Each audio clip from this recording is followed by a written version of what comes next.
नमस्कार. मी महाराष्ट्र राज्याचे मुख्यमंत्री सन्माननीय एकनाथ शिंदे साहेब यांचा भक्त आहे, फार मोठा चाहता आहे. अ, त्यांना त्रास होईल असं माझ्याकडून कधी होणार नाही किंवा नितेशकडूनही होणार नाही. अ, शिंदे साहेबांनी जे आमच्यासाठी केलं ते आम्ही कधीही विसरू शकत नाही, विसरणार नाही.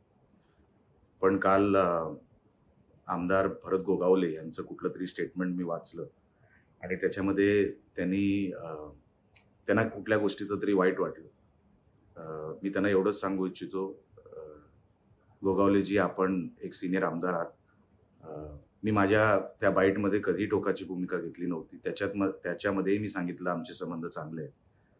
अ, पण तुम्ही सीनियर आमदार आहात. आज खरं तर तुम्ही मंत्री हवे होतात, पण तुम्ही नाही आहात. तुमच्या पुढच्या वाटचालीसाठी मी शुभेच्छा देतो. पण आपण कधी भेटलात, तर आपल्याला सविस्तर हा सगळा विषय मी समजून सांगीन. म्हणजे आपल्यालाही ती खात्री पटेल. एवढंच या निमित्ताने मी आपल्याला सांगतो.